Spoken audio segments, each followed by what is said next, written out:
Ladies and gentlemen of the press, we have a statement as Azimio that we want to release today.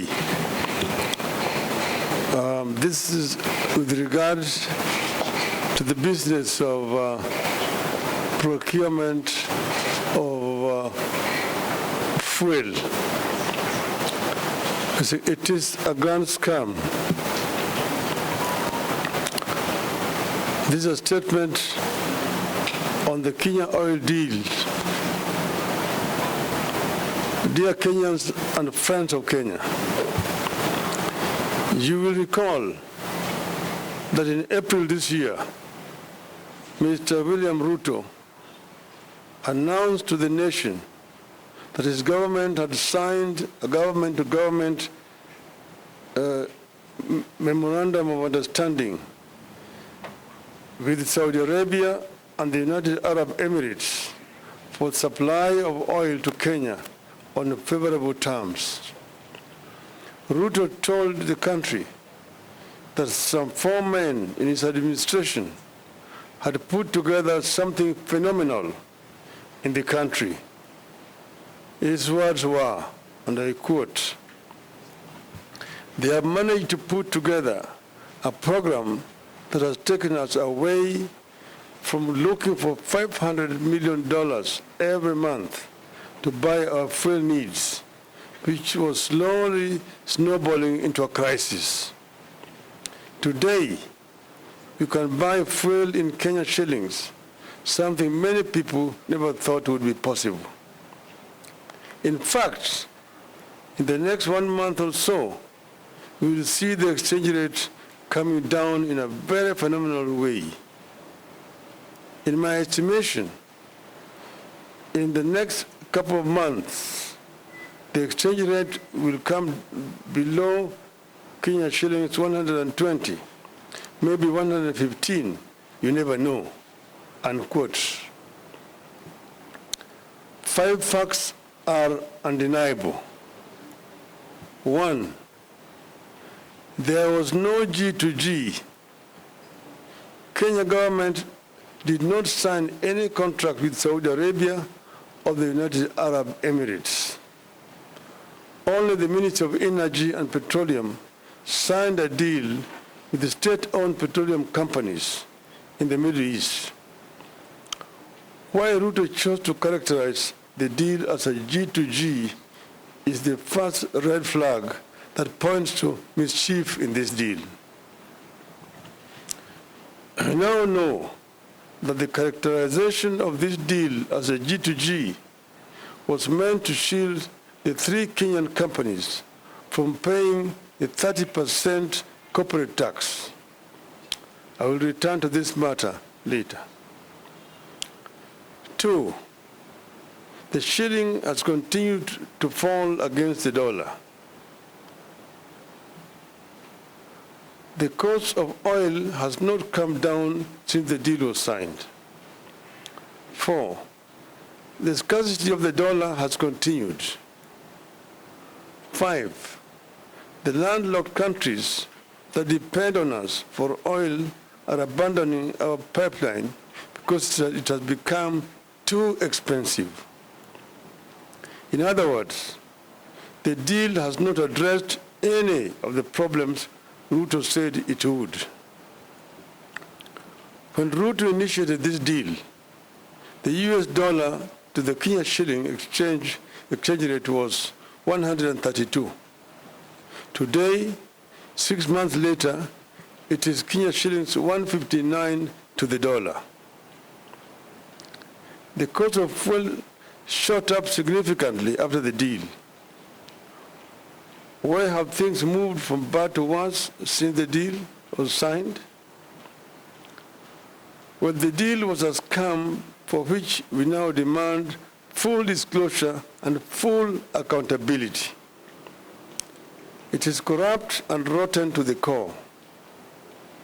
It is state capture by Mr. Ruto and company and a conspiracy against the country. Ruto's collapsing the country while feeding Kenyans on lullabies. Other than keeping the cost of oil permanently high in Kenya, the deal is costing the country dearly in terms of trade in petroleum with the landlocked neighbors. It is shrouded in deep secrecy. To date, only 2 documents have been made public. That is, the Master Framework Agreement with petroleum trading entities and the Open Tender System Modified Agreement with marketers. The supplier purchase agreement between the Middle East oil firms and the hand-picked distributors in Kenya has never been seen. We challenge Mr. Ruto to publish this document. Nobody knows how Gulf Energy, Galana Oil Kenya Limited, and Oryx Energies Kenya Limited got nominated to handle local logistics. But the hand-picked distributors are selling oil to us at almost twice the price from bulk suppliers. These companies are also manipulating deliveries date ranges so that they can minimize on prices. We know that in August this year, 4 months after the deal, the government allowed Oryx Energies to sell oil at prices that had been inflated by 17%. In the Ruto deal, Oryx is a supplier of diesel to other oil marketing companies in the country. The excuse was to delay in discharging fuel at the jetty. This shady business model is being deployed by all the companies that were retained in the Ruto deal. They buy at low prices, delay discharging, then ask to be allowed to offload at higher prices, and the cost is passed on to the consumers.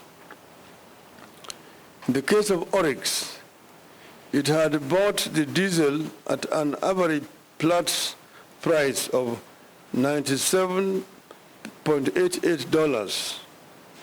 That is 14,182 shillings per barrel in July, but was allowed to sell the same to oil marketing companies at 114.5 US dollars, that is 16,585 shillings per barrel. Some of the companies charging the higher prices deliver more cargo than they were contracted to deliver, forcing Kenyans to buy more of the oil whose prices are inflated, hence the permanent high prices of petroleum products. The ministry is changing billing month to allow the oil firms quote higher prices. For instance, cargo that was bought in July when the price was low is allowed to quote higher August prices and pass the burden to the consumer. The deal that Ruto hailed as phenomenal has resulted in high landed costs as a result of structuring of the contract. The faults include the double counting of some cost elements and fixed freighted premium, which sometimes are higher by up to $50 per metric ton. The cost is passed on to the consumers. It also lacks flexibility, which further exacerbates the pricing model. Uganda has announced that it will no longer purchase petroleum products from Kenya because middlemen have inflated prices by up to 59%, imposing too high a cost on consumers. The exact same scenario is prevailing here. The middlemen President Museveni is talking about are Kenya government officials. I repeat, the middlemen President Museveni is talking about are Kenya government officials. The deal has interrupted supply. Gulf Energy, which manages up to 50% of government importation, has been experiencing serious challenges securing letters of credit. This is because the single bank that was picked to provide the letter of credit is struggling with big bad loans. Consequently, there's delay for clearance of importers to offload oil. Ships are queuing at sea for up to 18 days, awaiting confirmation of letter of credit in order to discharge, while the Kenya Pipeline Company goes without operations for days because there is nothing to process. Then the companies incur demurrage, which is transferred to the consumer. Under the open tender system, that's the old system, demurrage costs are $45,000 per day for the biggest tanker docking at the port of Mombasa, and $31,000 per day for the second biggest vessel. But under the Ruto deal, demurrage has risen up to $70,000 per day. This cost is passed on to the consumers at the pump. You will have noticed that Tanzania recently reduced the cost of petroleum products from 1st of November, while Kenyans remain the same or just marginally changed. Tanzania said it was reducing prices because of decrease in the world oil prices by an average of 5.68%, while premiums for importation of petroleum products had decreased by an average of 13% for super petrol, also known as premium motor gasoline or premium motor spirit, and 25% for automotive gas oil or diesel. We will not hear that story here because of the corrupt dealings written into the Ruto deal.